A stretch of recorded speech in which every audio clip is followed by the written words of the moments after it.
सर्वत्र गोविन्दनामसङ्कीर्तनं गोविन्द गोविन्द।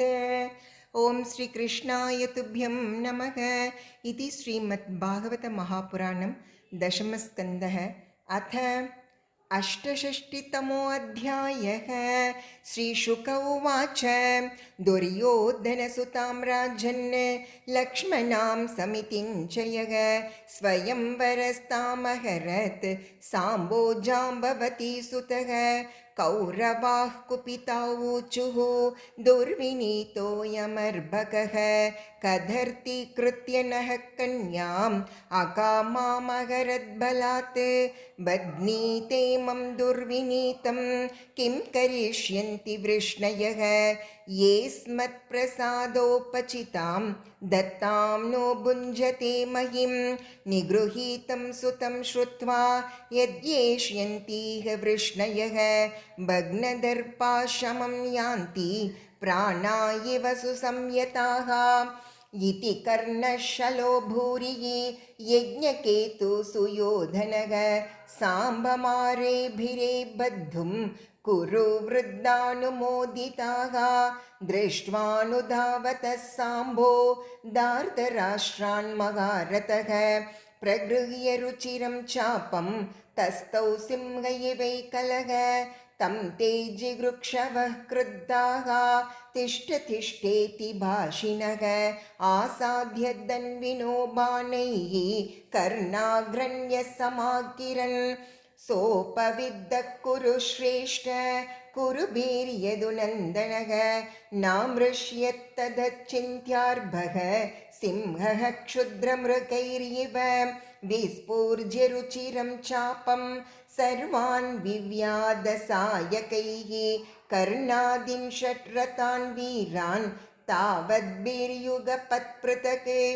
चतुर्भिश्चतुरो वाहान् एकैकेन च सारथिन् रतिनश्च महेश्वासान् तस्य तत्तेभ्य पूजयन् तं तु ते विरतं चक्रुः चत्वारश्चतुरो हयान् एकस्तु सारथिं जग्नि चिच्चेदान्यशरासनं तं बद्ध्वा विरतीकृत्य कृच्छ्रेण कुरवो युधि कुमारं स्वस्य कन्यां च स्वपुरं जयिनो विशन् तच्छ्रुत्वा नारदोक्तेन राजन् सञ्चातमन्यवः कुरुन् प्रत्युद्यमं चक्रुः उग्रसेन प्रचोदिताः सान्त्वयित्वा तु तान् रामः सन्नद्धान् वृष्णिपुङ्गवान् नैच्छत्कुरूणां वृष्णीनां कलिं कलिमलापः जगामहास्तिनपुरं रतेनादित्यवर्चसा ब्राह्मणैः कुलवृद्धैश्च वृतश्चन्द्र इव ग्रहैः गत्वा गजाह्वयं रामो बाह्योपवनमास्थितः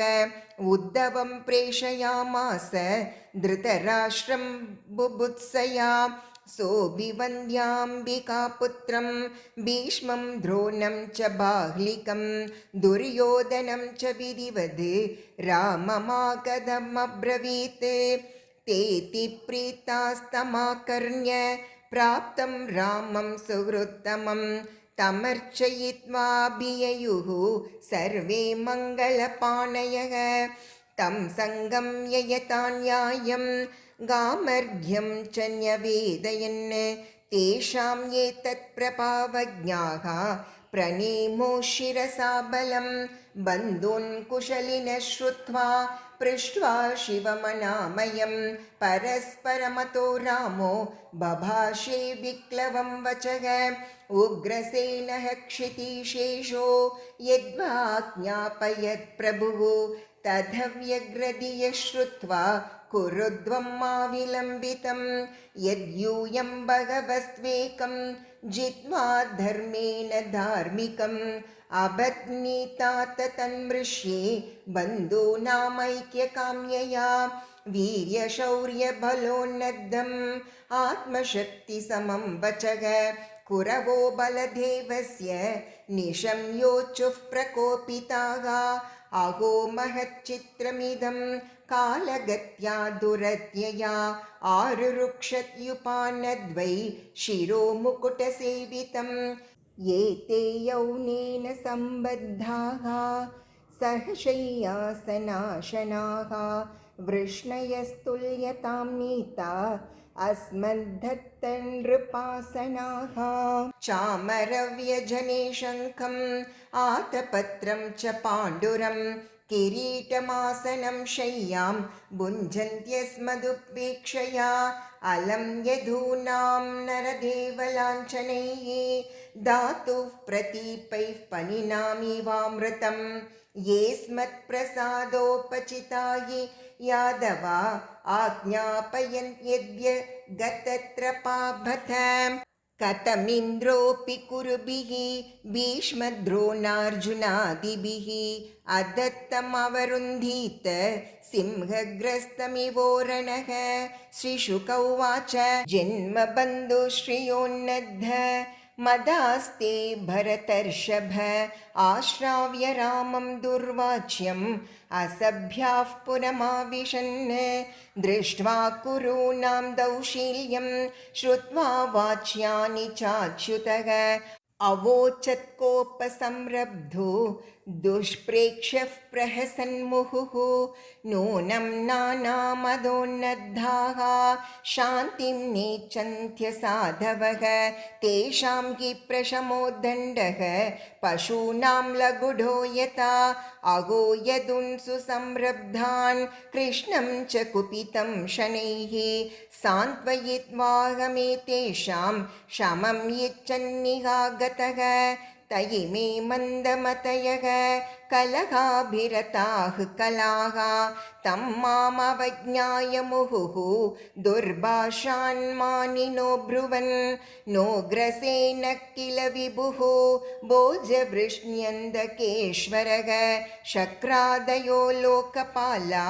यस्यादेशानुवर्तिनः सुधर्माक्रम्यते येन पारिजातो मराङ्घ्रिपः आनीय भुज्यते सोऽसौ न किलाध्यासनार्हणः यस्य पादयुगं साक्षात् श्रीरूपास्ते अखिलेश्वरी स नार्हति किल श्रीषु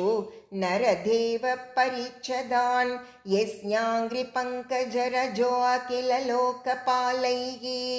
मौल्युद्धमैर्धृतम् उपासिततीर्थतीर्थं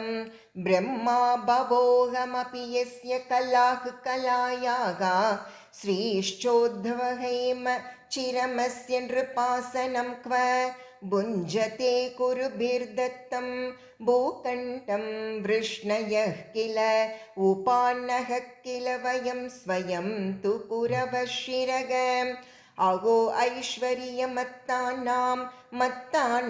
इव मानिनाम् असम्बद्धा गिरो रुक्षाः कस्सहेतानुशासिता अद्य निष्कौरवीं पृथ्वीं करिष्याम्यीत्यमर्षितः गृहीत्वा हलमुत्तस्थौ दहन् इव जगत्त्रयं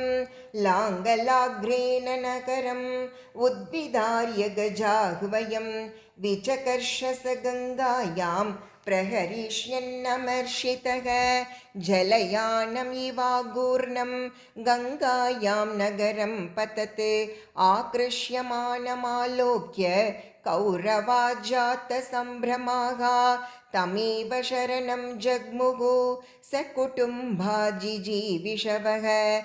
स लक्ष्मणं पुरस्कृत्य साम्बं प्राञ्जलयः प्रभुं राम रामाखिलाधार प्रभावं न विदामते मूढानां नः कुबुद्धीनां क्षन्तुमर्हस्यतिक्रमं स्थित्युत्पत्त्यप्ययानाम् त्वमेको हेतुर्निराश्रयः लोकान् क्रीडनकानीश क्रीडतस्ते वदन्ति त्वमेव मूर्ध्नीदमनन्तलीलया भूमण्डलं बिभर्षि सहस्रमूर्धन् अन्ते च यस्मात्मनिरुद्धविश्वः शेषे द्वितीयः परिशिष्यमानः कोपस्ते किल शिक्षार्थं न द्वेषान्न च मत्सरात् बिभ्रतो भगवन् सत्वं स्थितिपालनतत्परः नमस्ते सर्वभूतात्मन् सर्वशक्तिधराव्यय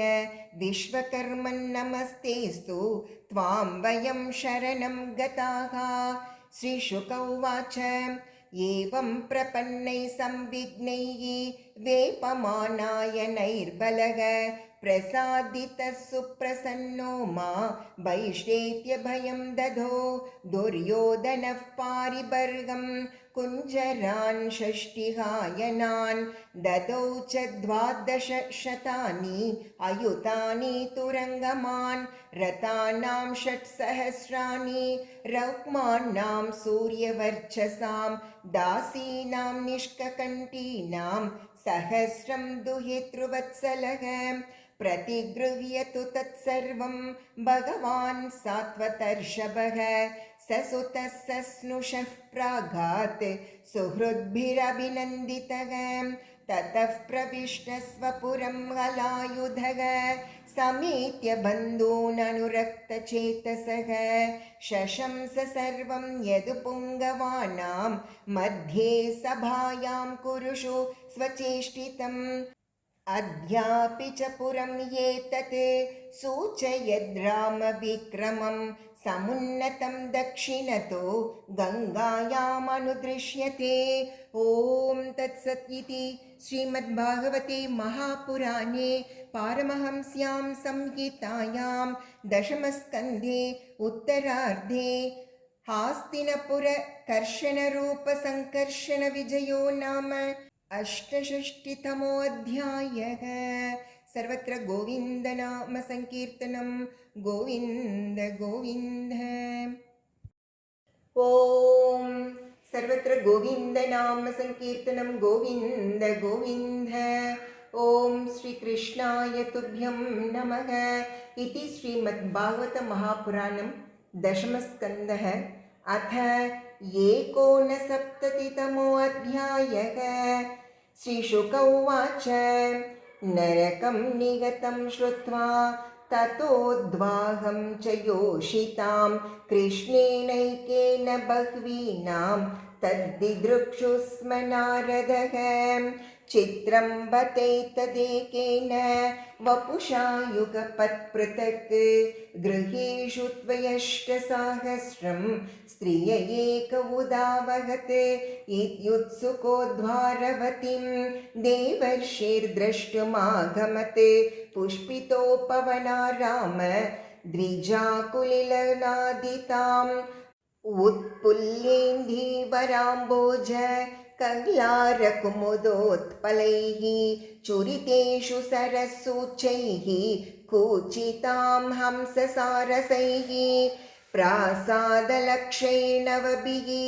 जुष्टां स्फाटिकराजतैः महामरकतप्रज्ञैः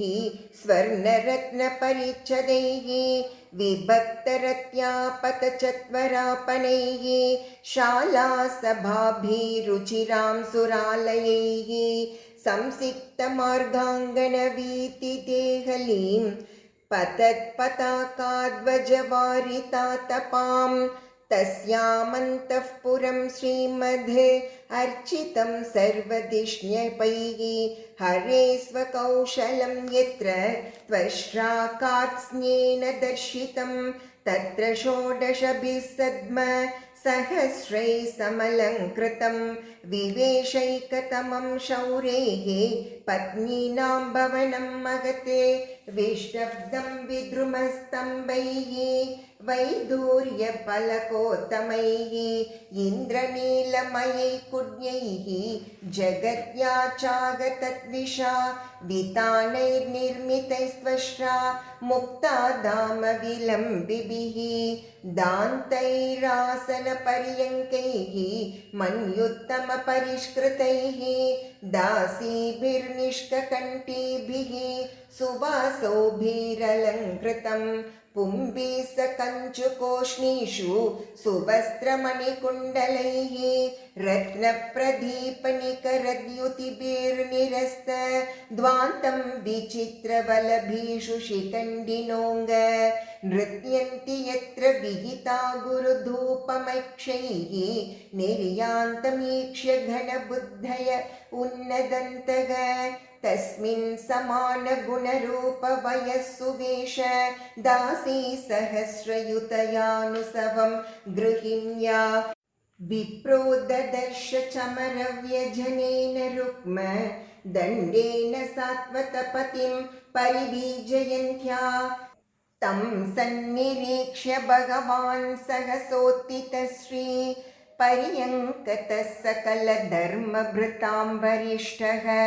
आनम्य पादयुगलं शिरसा किरीट जुष्टेन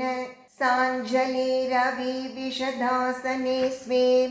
तस्यावनिज्य चरणौ तदपस्वमूर्ध्ना अबिभ्रजगत् कुरुतरोऽपि सतां पतिर्हि ब्रह्मण्यदेव इति यद्गुणनामयुक्तं तस्यैव यच्चरणशौचमशेषतीर्थं सम्पूज्य देव ऋषिवर्यं ऋषिः पुराणो नारायणो नरसको विधिनोदितेन वाण्याभिभाष्यमितयामृतमिष्टया तं प्राह प्रभो भगवते करवामहे किं नारद उवाच नैवाद्भुतं त्वयि विभो किल लोकनाथे मैत्री जनेषु सकलेषु दमकलानां निःश्रेयसाय हि जगस्थितिरक्षणाभ्यां स्वैरावतार उरुगाय विधाम सुष्ठु दृष्टं तवाङ्घ्रियुगलं जनतापवर्गं ब्रह्मादिभिर्हृदि विचिन्त्यमगाधबोधैः संसारकूपपतितोत्तरणावलम्बं ध्यायन्श्चराम्यनुगृहाण यथा स्मृति स्यात् ततोऽन्यदा विशद्गेहं कृष्णपत्न्यासनारदः योगेश्वरेश्वरस्याङ्ग योगमाया विवित्सयां दीव्यन्तम् ऐक्षस्तत्रापि प्रियया चोद्धवेन च पूजितः परया भक्त्या प्रत्युत्थानासनादिभिः पृष्टश्चाविदुषे वासो कदा यातो भवानिति क्रियते किं नु पूर्णानाम् आपूर्णैरस्मदादिभिः अतापि ब्रूहि नो ब्रह्मन् जन्मैतच्चोभनं कुरु स तु विस्मित उत्थाय तूष्णीम् अन्यदगात् गृहं तत्राप्यचष्ट गोविन्दं लालयन्तं सुताञ्चिषून् ततोऽन्यस्मिन् गृहे पश्यन् मज्जनाय कृतोद्यमं जुह्वन्तं च वितानाग्निं यजन्तं पञ्चभिर्मकैः भोजयन्तं द्विजान् क्वापि भुञ्जानम् अवशेषितं क्वापि सन्ध्यामुपासीनं जपन्तं ब्रह्मवाग्यतं एकत्र चासि चर्मभ्यां चरन्तमसि वर्त्मसु अश्वैर्गजैरथैः क्वापि विचरन्तं गदाग्रजं क्वचिच्च यानं पर्यङ्के स्तूयमानं च वन्दिभिः मन्त्रयन्तं च कस्मिंश्चित् मन्त्रिभिश्चोद्धवादिभिः जलक्रीडारतं क्वापि वारमुख्या बलावृतं कुत्रचिद्विजमुख्येभ्यो ददतं घास्वलङ्कृताः इतिहासपुराणानि शृण्वन्तं मङ्गलानि च हसन्तं हास्यकथया कदाचित् प्रियया गृहे क्वापि धर्मं सेवमानम् अर्थकामौ च कुत्रचित् ध्यायन्तम् एकमासीनं पुरुषं प्रकृतेः परं शुश्रूषन्तं कुरून् क्वापि कामैर्भोगैः सपर्यया कुर्वन्तं विग्रहं कैश्चित् सन्धिं चान्यत्र केशवं कुत्रापि सह रामेण चिन्तयन्तं सदां शिवं पुत्राणां दुहितॄणां च काले विद्युपयापनं दारैर्वरैस्तत्सदृशैः कल्पयन्तं विभूतिभिः प्रस्तापनोपानयनैः अपत्यानां महोत्सवान् वीक्ष्य योगेश्वरेशस्य येषां लोका विसिस्मिरे यजन्तं सकलान् देवान् क्वापि क्रतुभिरूर्जितैः पूर्तयन्तं क्वचित् धर्मं कोपाराममठादिभिः चरन्तं मृगयां क्वापि हयमारुह्य सैन्धवं घ्नन्तं ततः पशून्मेध्यान् प्रीतं यदुपुङ्गवैः अव्यक्तलिङ्गं प्रकृतिष्वन्तः पुरगृहादिषु क्वचिच्चरन्तं योगेशं तत्तद्भावबुभुत्सया अतो वाच हृषीकेशं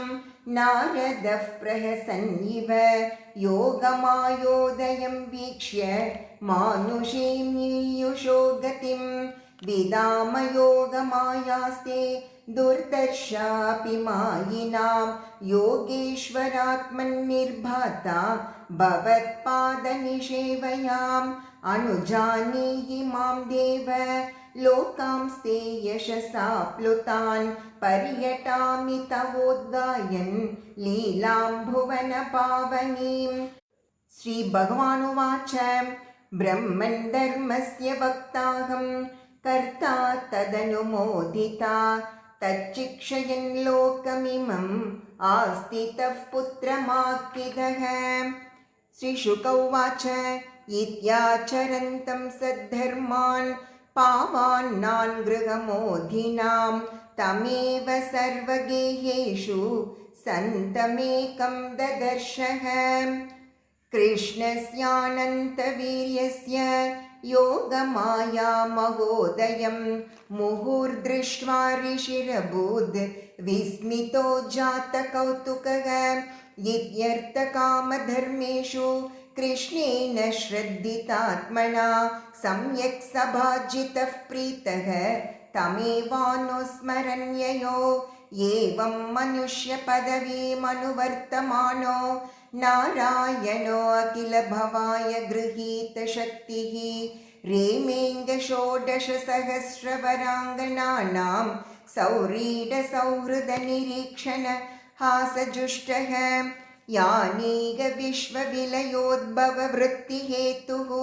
कर्माण्यनन्यविषयानि हरिश्चकार यस्मङ्गगायति शृणोत्यनुमोदते वा भक्तिर्भवेत् भगवति अपवर्गमार्गे। ॐ इति श्रीमद्भागवते महापुराणे पारमहंस्यां संहितायां दशमस्कन्धे उत्तरार्धे कृष्णगार्हस्थ्य दर्शनं नाम 59तमोऽध्यायः। सर्वत्र गोविन्दनाम संकीर्तनं गोविन्द गोविन्द। ॐ सर्वत्र गोविन्दनाम संकीर्तनं गोविन्द गोविन्द। ॐ श्रीकृष्णाय तुभ्यं नमः। इति श्रीमद्भागवत महापुराणं दशमस्कन्धः अथ 70तमोऽध्यायः। श्रीशुक उवाच अतोषस्युपवृत्तायां कुक्कुटान् कूजतोषपन् गृहीतकण्ठ्यः पतिभिः माधव्यो विरगातुराः वयांस्यरूरुवन् कृष्णं बोधयन्तीव वन्दिनः गायस्वलेष्वनिद्राणि मन्दारवनवायुभिः मुहूर्तं तं तु वैदर्भी नामृष्यद्धतिशोभनं परिरम्भनविश्लेषात् प्रियभावन्तरं गता ब्राह्मी मुहूर्त उत्थाय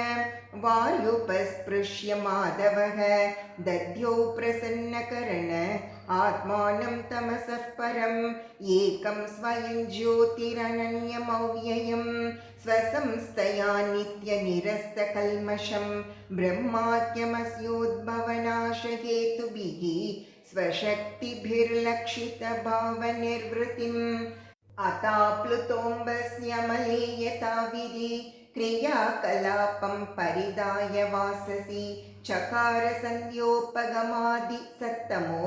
हुतानलो ब्रह्मजजापवाद्यतः उपस्थायार्कमुद्यन्तं तर्पयित्वात्मनः कलाः देवान् ऋषीन् पितॄन् वृद्धान् विप्रान् अभ्यर्च्य चात्मवान् धेनूनां रुक्मशृङ्गीनां साध्वीनां मौक्तिकस्रजां पयस्विनीनां दृष्टीनां सवत्सानां सुवाससां ददौ रूप्यकुराग्राणां क्षौमाजिनतिलैः सह अलङ्कृतेभ्यो विप्रेभ्यो बद्ध्वं दिने दिने गोविप्रदेवता वृद्ध गुरून् भूतानि सर्वशः नमस्कृत्यात्मसम्भूतिः मङ्गलानि समस्पृशत् आत्मानं भूषयामास नरलोकविभूषणं वासोभिर्भूषणे स्वीयैः दिव्यस्रगनुलेपनैः अवेक्ष्याज्यं तथाधर्षं गोवृषद्विजदेवताः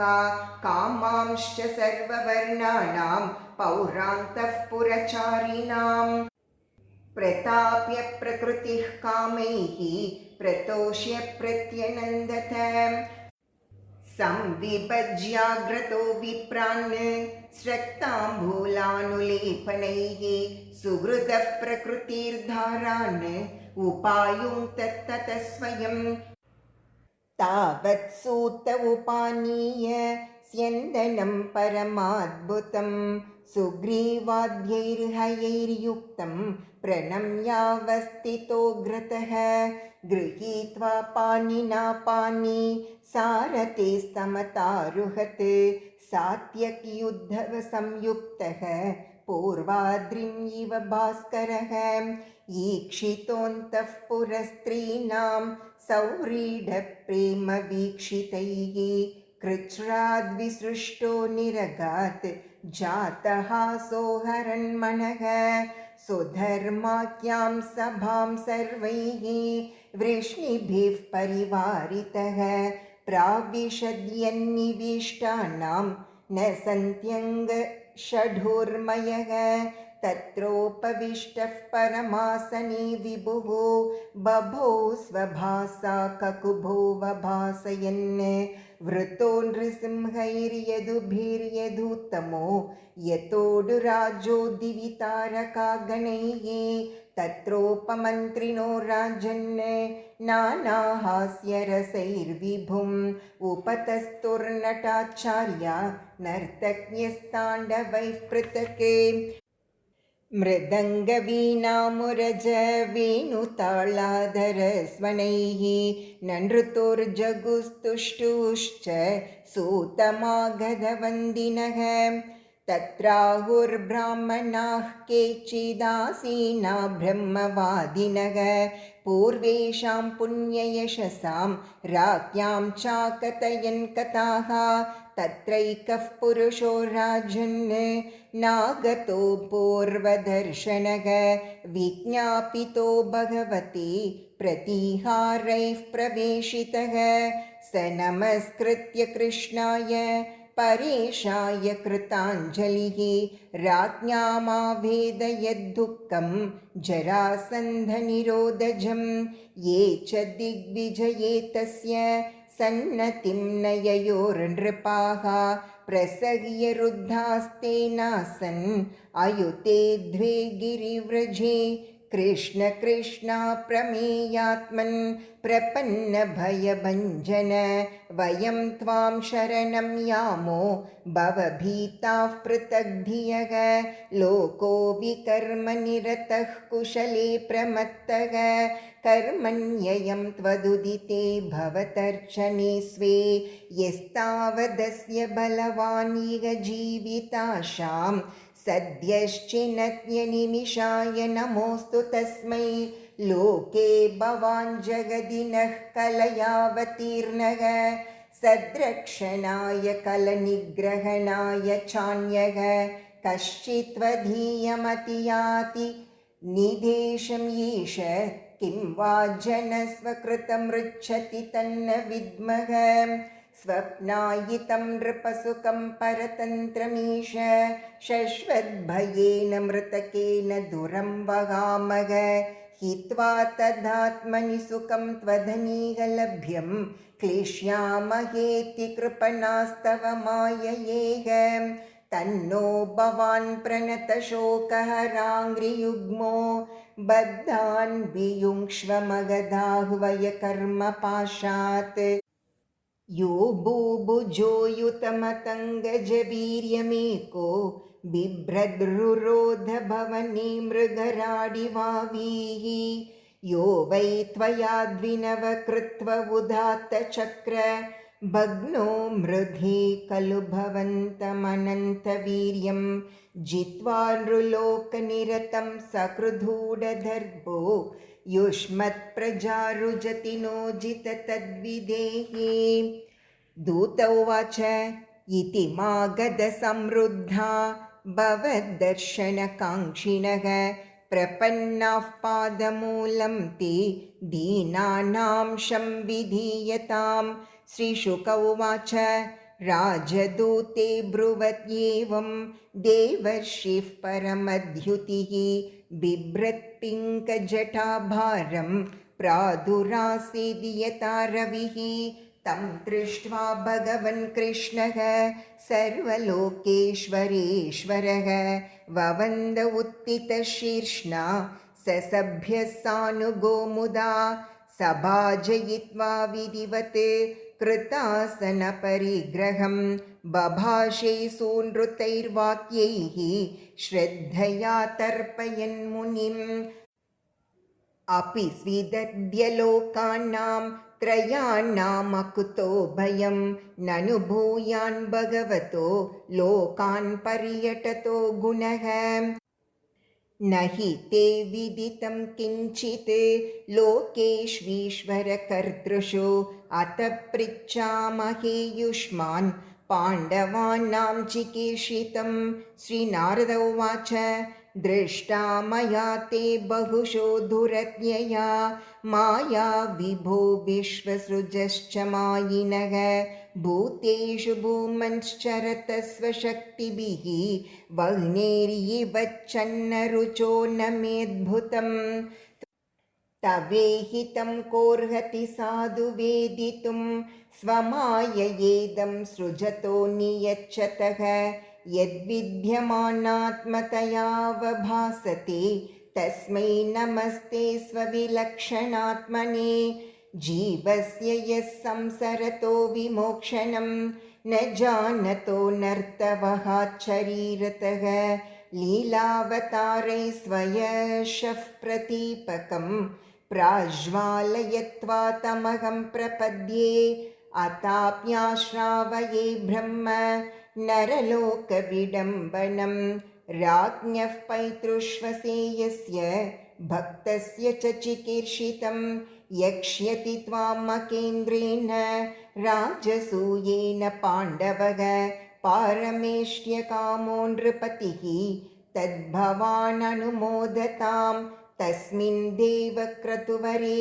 भवन्तं वै सुरादयः दिदृक्षवः समेष्यन्ति राजानश्च यशस्विनः श्रवणात् कीर्तनात् ध्यानात् पूयन्तेऽन्ते वसायिनः तव ब्रह्ममयस्येष किमु तेक्षाभिमर्शिनः यस्यामलं दिवि यशः प्रतितं रसायां भूमौ च ते भुवनमङ्गलदिग्वितानं मन्दाकिनीति दिवि भोगवतीति चाधो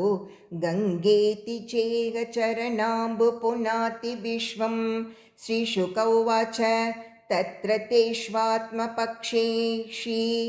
अगृह्णत्सु विजिगीषया वाचः पेशै स्मयन् भृत्यम् उद्धवं प्राह केशवः श्रीभगवानुवाच त्वं हि नः परमं चक्षुः सुहृन्मन्त्रार्थतत्त्ववित् तथात्र ब्रूहि अनुष्ठेयं श्रद्धद्मः करवाम तत् इत्युपामन्त्रितो भर्त्रा सर्वज्ञेनापि मुग्धवत् निदेशं शिरसाधाय उद्धवः प्रत्यभाषत। ॐ इति श्रीमद्भागवते